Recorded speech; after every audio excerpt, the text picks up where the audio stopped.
Alright, so I'm Josh Rioli, and this is my Capstone project. It's based on the ECMO team approach. There's been a movement to create standardized ECMO teams consisting of nurses and RTs, which we'll talk about.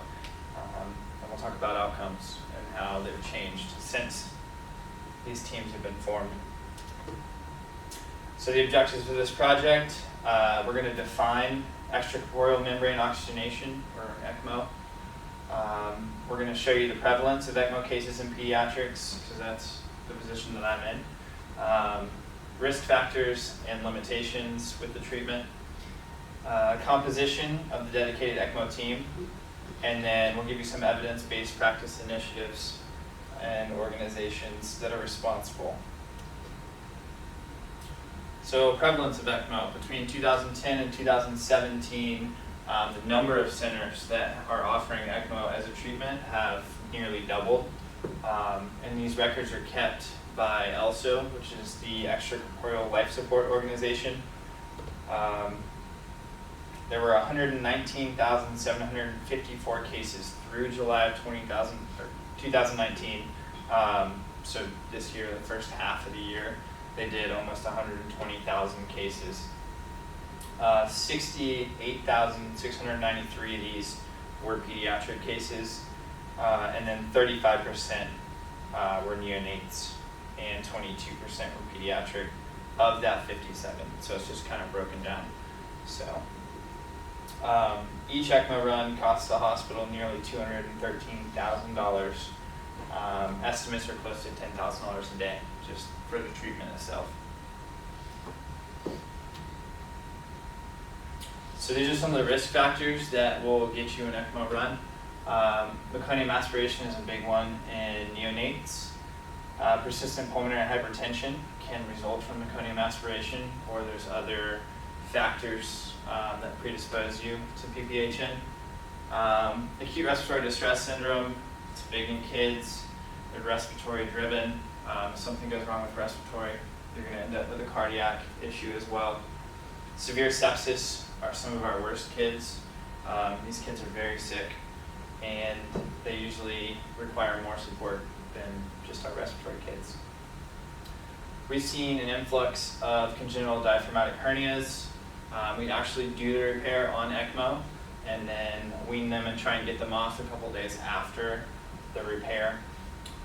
Some congenital heart defects will require ECMO, and then prolonged hypoxia or hypercapnia despite our traditional interventions. These are the kids we can't ventilate properly, and despite putting them on high frequency oscillators and jets, we just can't seem to keep them going. So ECMO treatment options, there's two, treatments that we offer. Veno-venous ECMO just provides lung bypass to the patient. And then veno-arterial ECMO actually does lung and heart bypass for the patient. So one big thing with VV ECMO is it's one cannula that's a double lumen that goes in their neck, which we'll look at in a minute. The big thing to remember with VA ECMO is that the patient needs to have an intact circle of Willis within their brain. If they don't, we have to cannulate one of those carotid arteries, which means it's ligated after the surgery to keep it from bleeding. If that circle of Willis is not intact, they'll lose blood flow to one side of their brain and suffer a stroke, which is really unfortunate. I think it's happened once. So my PICO question was, in pediatric patients, how does a dedicated ECMO team-based program compared to a general ECMO program affect patient survival to discharge? I did a lit review of 2 articles. These are the limiters I used. So ECMO team guidelines. So it's a multidisciplinary team. You basically have an intensivist who is either a neonatologist or a PICU specialist. You have an interventional cardiologist that does echoes at the bedside to confirm cannula placement.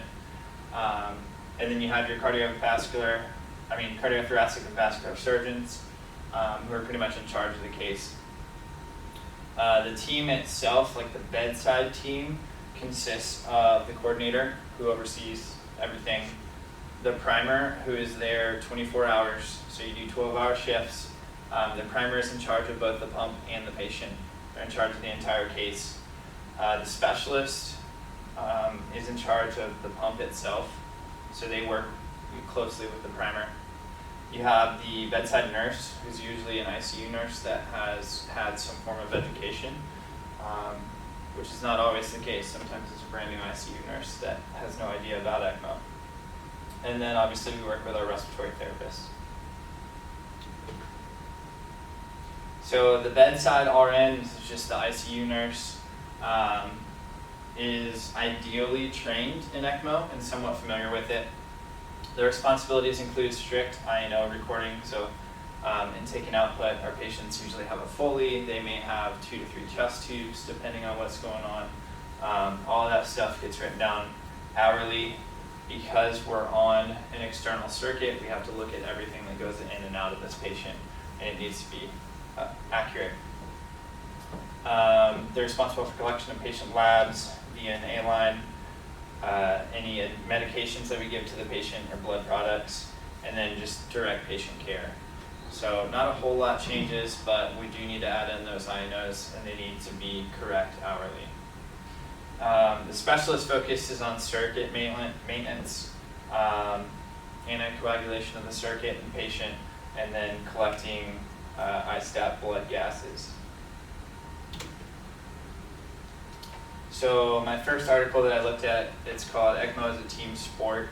Dahlia et al. Did a study, a single institution cohort study, and what they found was that in the years, they had 4 years of pre-ECMO team, and they had 4 years that they were looking at post-ECMO team.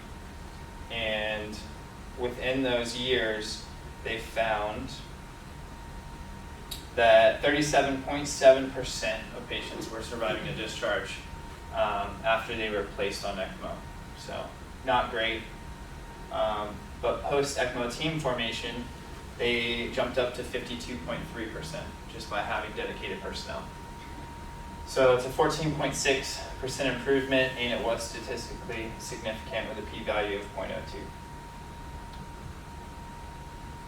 So the second study that I looked at was also a single institution cohort study, kind of same setup. They did the study pre-ECMO team formation and post-ECMO team formation. And what they found was that their numbers did increase patient survival to discharge by a few percent, but they found also that there was an increased number of patients placed on ECMO each year. So the volume of the center went up with the dedicated team. They had improved data collection and recording, so it was more accurate. There's mandatory recording that goes to ELSO, and that's kind of where they get all their data. And they found that with a dedicated team that this improved. So this is kind of the conclusions from the lit reviews. Dedicated ECMO teams improved patient survival to discharge. It improved data recording and center volume, total center volume. So more research needs to be done. They need to look at more institutions. I know that ELSO guidelines establish the members of the ECMO team and training requirements. It's now kind of a standard practice most places. So hopefully we can continue that research.